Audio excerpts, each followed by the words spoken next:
I never thought I'd be the kind of person to say something like this. I mean, I'm just a regular kid. My name is Caleb Moore. I'm 15, and I live in Flagstaff, Arizona. I like skateboarding, old sci-fi movies, and I'm not really into school unless it's about space. I've always been obsessed with space. Maybe it's because of all the stars we can see out here in the desert. Or maybe because my dad used to take me up to the Lowell Observatory when I was little. I don't know. But what I do know is, nothing could have prepared me for what happened last spring. It was just a regular Thursday. I was biking home from my friend Jordan's house when this truck came out of nowhere. I didn't even see it. Just this sudden blinding light, this screech of tires, and then nothing. Just silence. Like the kind of silence that doesn't even feel empty. It felt full, like something else was in that silence, watching me. I didn't feel pain. That's the weird part. One second I was on the street, and the next, I was floating. I could see my body lying there. People were running up to me. Someone was yelling my name. But I wasn't scared. I was calm, peaceful even. Like I wasn't even me anymore, just part of something way bigger. And then I was pulled, like a magnet tugging at my soul. Not forward, not up, but through something. I can't explain it, but it was like I passed through a layer of reality. Like pulling back a curtain and realizing you've been on a stage your whole life. What I saw next, it wasn't a tunnel or a light or some angel. It was a sky, but not like Earth's sky. It was black, but alive, almost breathing. And in the middle of it, a massive object, floating, spinning slowly. It looked like a comet, but something was off. It wasn't made of rock or ice.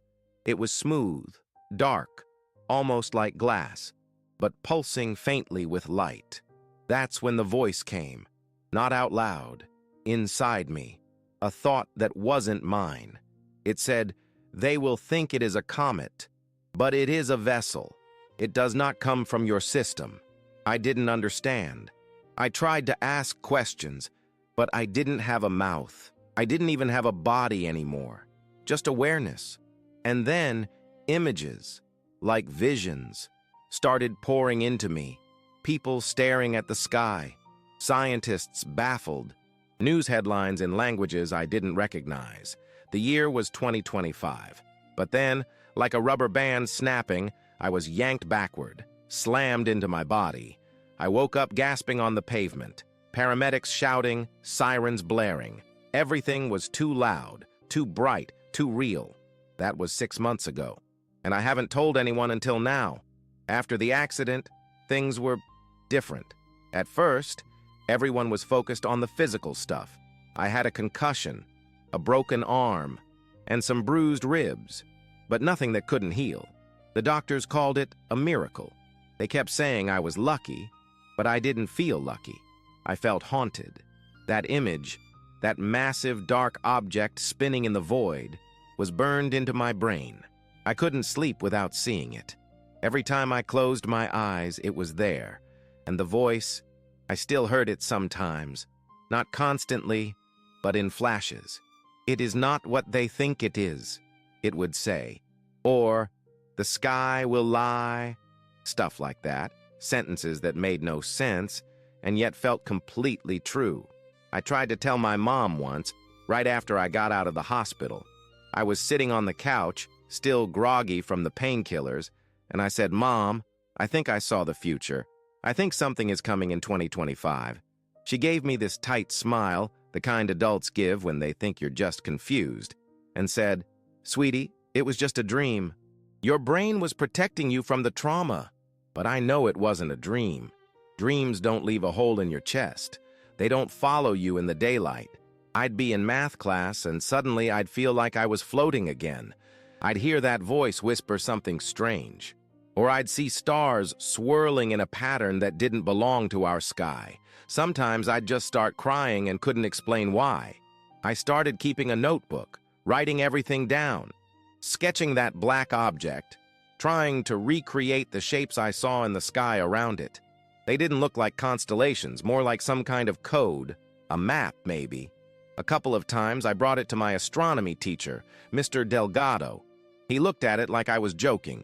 "Where'd you get this?" he asked once, pointing to a spiral pattern I'd drawn. "I saw it," I told him, "when I was out of my body." He just stared at me. "That's an artist's impression of an interstellar object called Oumuamua. It passed through our system in 2017. Nobody really knows what it was, but your sketch, it's pretty close." I hadn't heard of Oumuamua before, but something clicked inside me when he said the word interstellar. Like my whole chest vibrated. That night, the voice came again. It said, "There was one before. This one brings more." What the hell does that mean? I started losing it. My friends said I was acting weird. I barely ate. I barely slept. I kept watching the sky like it was going to open up and spill something down on us. I don't know why this happened to me. I don't want to be the messenger. But I think that's what I am now. And the worst part, something deep inside me is certain. They won't believe me until it's too late. I started spending more time alone. It wasn't like I wanted to shut everyone out. I just didn't know how to be around people anymore. Every time someone laughed, every time someone scrolled their phone or talked about TikTok or football games or college dreams, it all felt so small, like they were sleepwalking, and I was the only one who'd woken up. I stopped going to parties, I quit the skate crew, I even skipped out on the astronomy club, which used to be my favorite thing. Instead, I'd go to this overlook near Buffalo Park, up on the ridge, where you can see the stars real clear. I'd just lie there for hours, staring up, hoping maybe I'd see it again. The object, the thing the voice called a vessel. But instead of answers, I got something else. It happened the night after I had a dream where the Earth looked like it was being scanned, like this invisible grid of red light sweeping across the continents, looking for something or someone. I woke up gasping. My ears were ringing. My skin felt like it was buzzing. And the voice was there again, sharp and urgent. "They are watching, already here, hidden in silence. The sky is not empty." That night, I went back to the overlook. I brought binoculars, my notebook, and a jacket. It was cold, the kind of cold that seeps into your bones. I laid down, looked up, and asked out loud, "What do you want me to do?" And then, I swear, I saw it. A flicker in the sky. Not like a star or a plane. More like a shimmer. Like the air itself had glitched for a second, and in that split second, there was a shape there. A smooth, elongated shape just hovering above the atmosphere, then gone, completely gone. My whole body tensed. My heart felt like it skipped a beat. I wrote in my notebook, "It's not just coming, it's already here." The next day, I tried researching secret satellites, stealth drones, anything that might explain what I saw, but nothing matched. Most people online just laughed at me, said I needed therapy, or meds, or Jesus. But a guy named user White Echo 77 messaged me privately, said he'd seen the same shimmer in the skies over Nevada, said he'd had a near-death experience too, 2 years ago, and since then, he hears things. I asked him what kind of things. He just replied, "The sound of metal humming through space." Then he disappeared. Deleted account. Gone. That's when I realized I'm not the only one. Something is connecting people like me. People who've died and come back with memories that don't belong to this world. People who are being prepared. Prepared for what, though? The voice keeps saying, "They will arrive in 2025. But who is they? And why cloak themselves as a comet? I don't know what's worse. The idea that no one believes me, or the idea that I might be right. A few weeks after that night on the ridge, things got weirder. Not just, I saw something strange in the sky, weird. I'm talking about symbols appearing in my dreams and then showing up in real life, places they shouldn't be. It started with the spiral. I kept drawing it in my notebook, over and over again without thinking. A spiral that curved inward in a strange way, almost like it was folding in on itself. One night I had a dream where I saw that same spiral, but it wasn't on paper. It was on the earth, burned into a desert, huge, glowing with red light. In the dream, I was flying above it, and there were people standing in a circle around it, all facing outward. Their eyes were closed, and they were humming, not a melody, just this deep, vibrating tone. It made my chest feel tight, like my heart was trying to remember something. When I woke up, I went straight to Google Earth and started looking. I don't even know what I was expecting, but then I found something. In the New Mexico desert, near an old military installation that's supposedly decommissioned, there's a faint spiral etched into the ground, faded, almost erased. I had never seen it before, but it matched exactly what I drew in my dream. That same day, I got a nosebleed out of nowhere, not the kind from dry air. It was like pressure had built up in my head and had nowhere to go. I fell to my knees in the bathroom, my vision going white, and then I saw them again. Not in the real world, in my mind, a vision, clearer than any dream I've ever had. The vessel, same as before, but now there were figures around it, tall, thin, robed in light that moved like liquid. I couldn't see faces, but I felt them watching me. One of them lifted its hand, and a symbol appeared in the air. It glowed with gold light, a triangle inside a circle, surrounded by 12 smaller circles.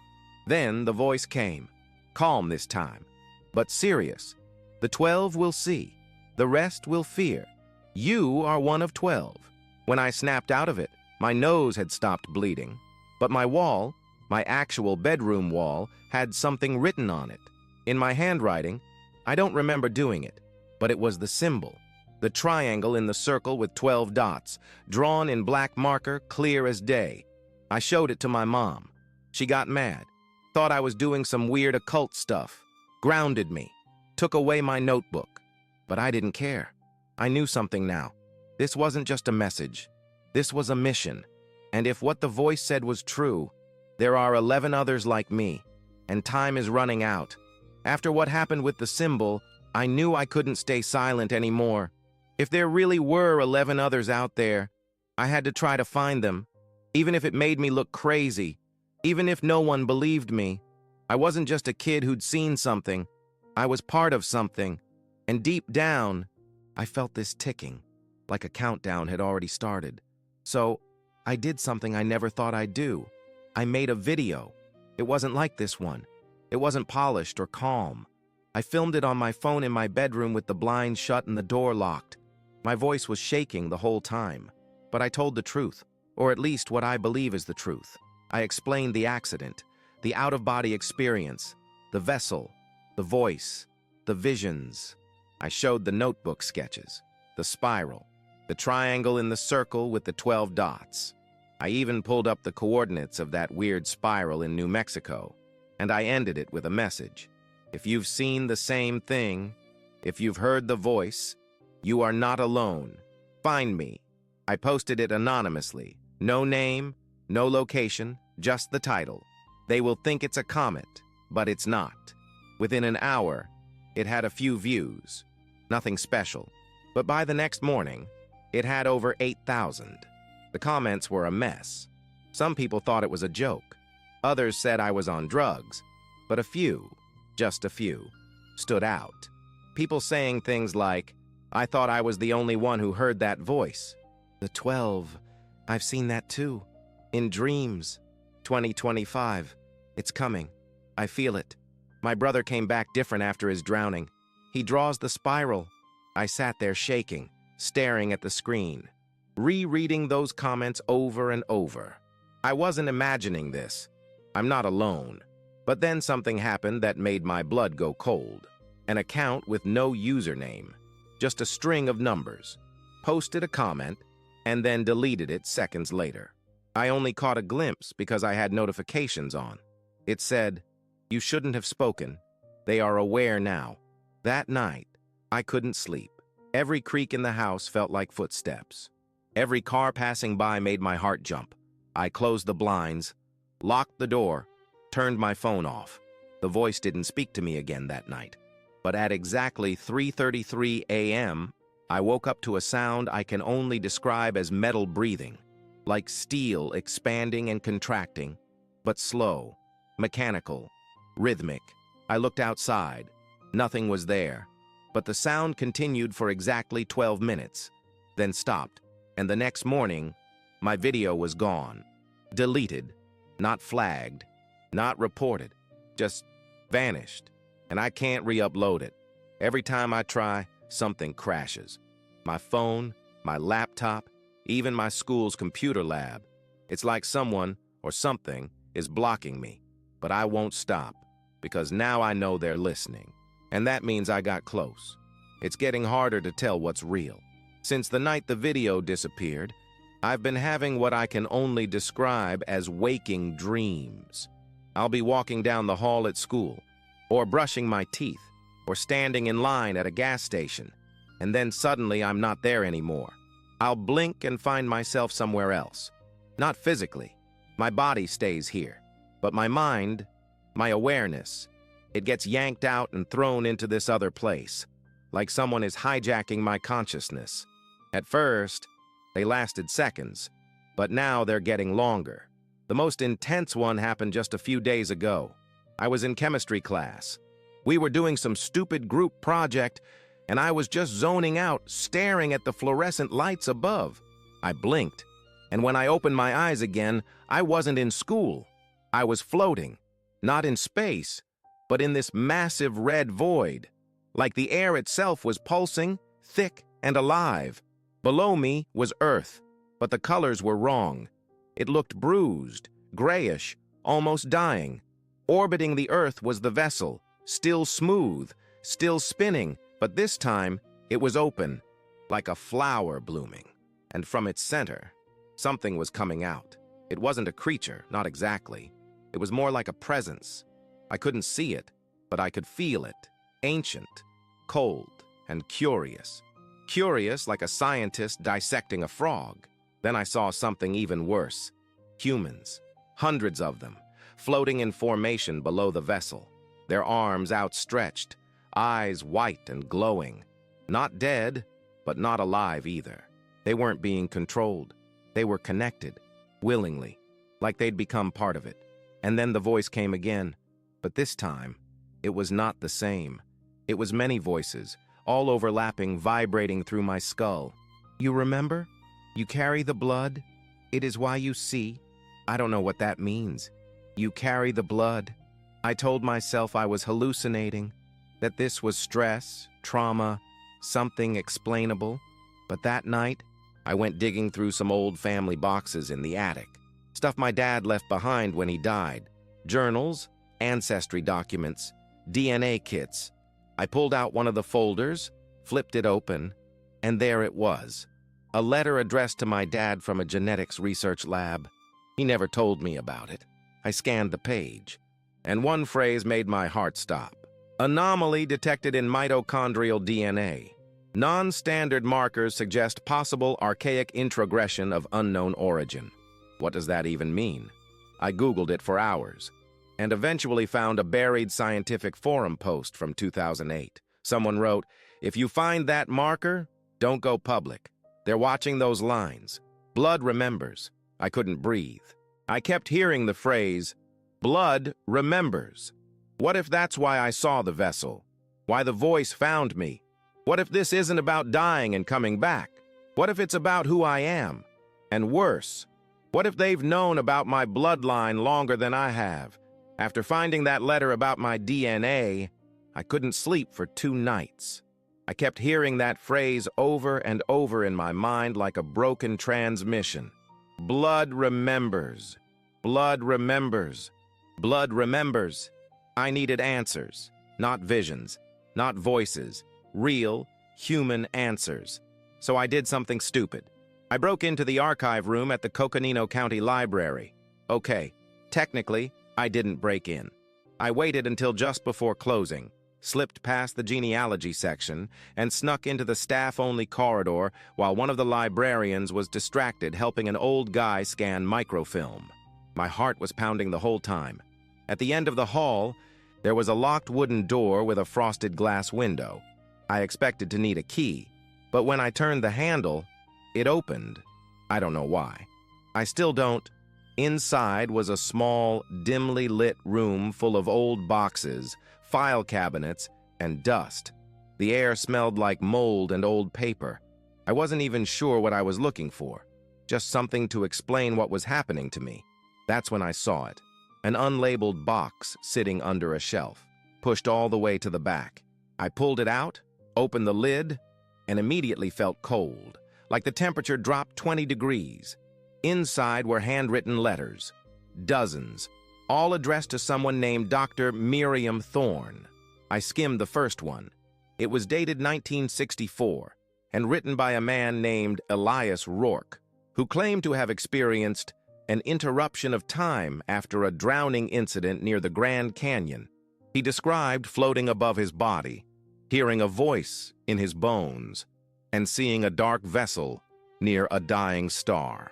Another letter from 1982 was from a woman in Sedona who drew the same exact symbol I saw, the triangle in a circle with 12 dots, and said she'd dreamt of a city made of sound, orbiting Jupiter. These people were writing about the same things I've been seeing, decades apart, scattered across Arizona. But then I found the file that changed everything. It was labeled Project Oracle, Bloodline Anomalies, Flagstaff Region. Inside were photographs of local children, old census records, and hand-drawn family trees with certain names circled in red ink: Moore, Rourke, Thorne.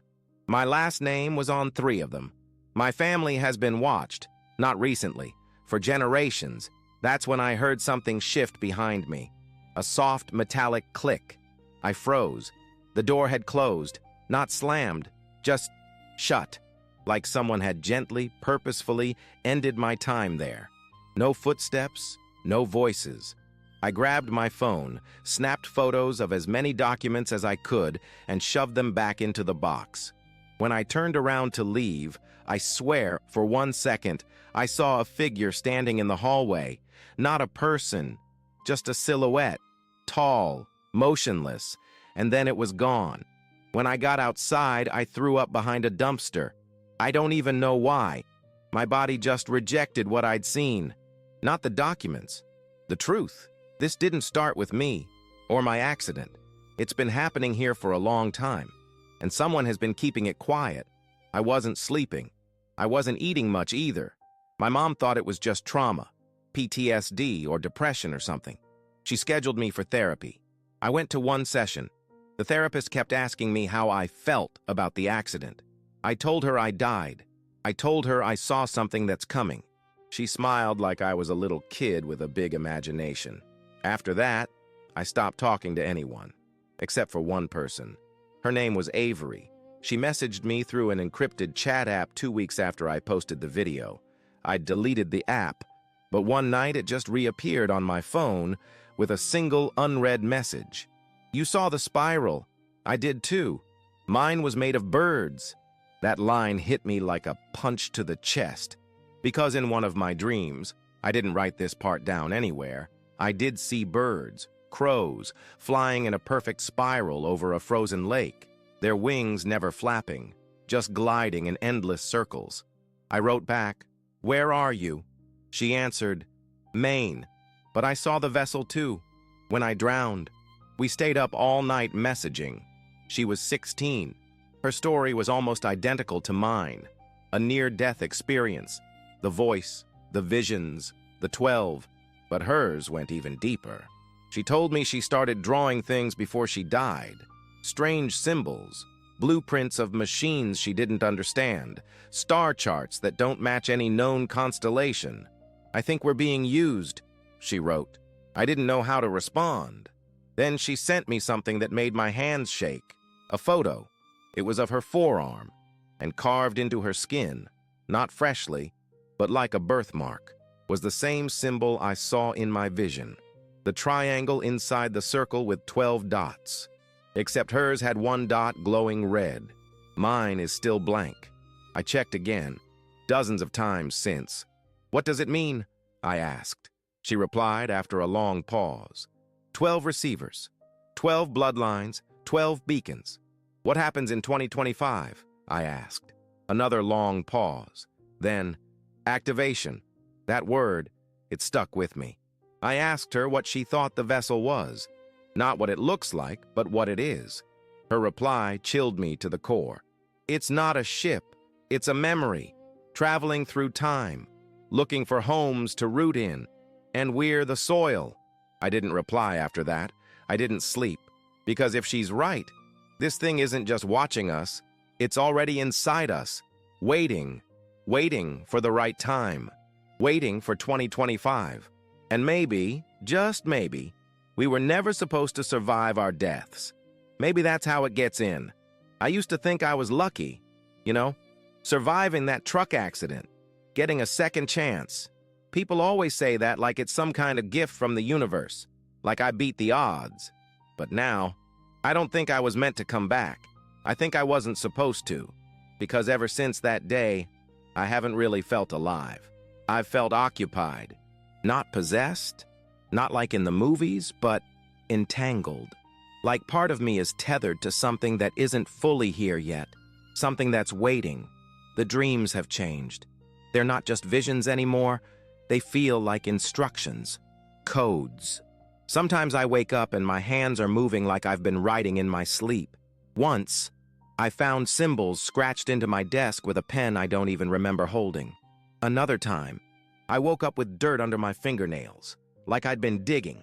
Outside, in the backyard, I found a hole, just a few inches deep, like I had started and stopped. The voice has grown quieter, but more focused. It whispers now, not words, but urges. Look east, turn left, stay silent.